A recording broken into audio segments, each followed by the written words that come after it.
नमस्कार दोस्तों, आज चैत्र माह के कृष्ण पक्ष की एकादशी है जिसे पाप मोचनी एकादशी के नाम से जाना जाता है। बता दें कि इस व्रत को करने से व्यक्ति के सभी पाप नष्ट हो जाते हैं। इतना ही नहीं, इस व्रत की कथा को सुनने मात्र से ही व्यक्ति को शुभ फलों की प्राप्ति होती है। तो चलिए जानते हैं पाप मोचनी एकादशी की व्रत कथा।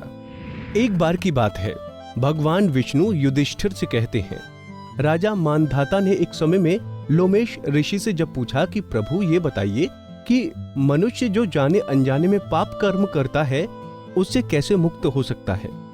राजा मानधाता के इस प्रश्न के जवाब में लोमेश ऋषि ने राजा को एक कहानी सुनाई। पौराणिक कथा के अनुसार चैत्र रथ नामक सुंदर वन में च्यवन ऋषि के पुत्र मेधावी ऋषि कठोर शिव तपस्या में लीन थे। उसकी तपस्या को देखकर इंद्रदेव ने सोचा कि अगर इसकी तपस्या सफल हो गई तो ये मेरा सिंहासन छीनकर इंद्रदेव का राजा बन जाएगा।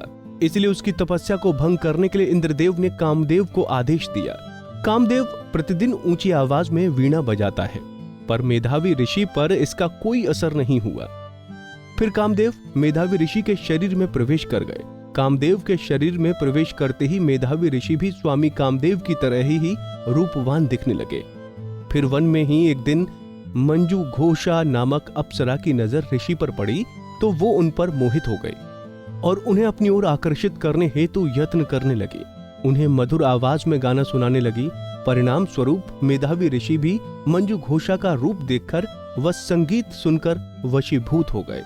काम के वश में होकर ऋषि शिव की तपस्या का व्रत भूल गए और अप्सरा के साथ रमण करने लगे।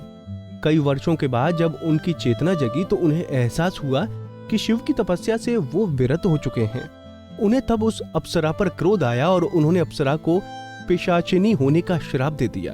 श्राप से दुखी होकर वो ऋषि के पैरों पर गिर पड़ी और श्राप से मुक्ति के लिए अनुरोध करने लगी। जब मेधावी ऋषि का क्रोध शांत हुआ तो मंजू घोषा की याचना से द्रवित होकर मेधावी ऋषि ने मंजू घोषा को चैत्र माह के कृष्ण पक्ष की पाप मोचनी एकादशी का व्रत विधि पूर्वक करने के लिए कहा। चूंकि मेधावी ऋषि ने भी शिव भक्ति को बीच राह में छोड़कर पाप कर दिया था, उन्होंने भी अप्सरा के साथ इस व्रत को विधि विधान से किया, जिससे उनका पाप नष्ट हो गया। उधर अप्सरा भी इस व्रत के प्रभाव से पिशाच योनि से मुक्ति हो गई। पाप से मुक्त होने के पश्चात अप्सरा को सुंदर रूप प्राप्त हुआ और वो स्वर्ग के लिए प्रस्थान हो गई। अतः सभी को इस महान एकादशी व्रत का पालन अवश्य करना चाहिए।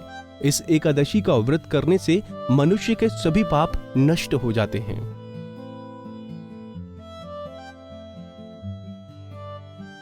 इसी तरह की और भी जानकारी लेने के लिए हमारे चैनल को सब्सक्राइब करें और नई वीडियो की नोटिफिकेशन के लिए बेल आइकॉन दबाएं। अगर आप ये वीडियो फेसबुक पर देख रहे हैं तो वीडियो को लाइक और शेयर करें। साथ ही अपनी राय कमेंट बॉक्स में जरूर बताएं। धन्यवाद।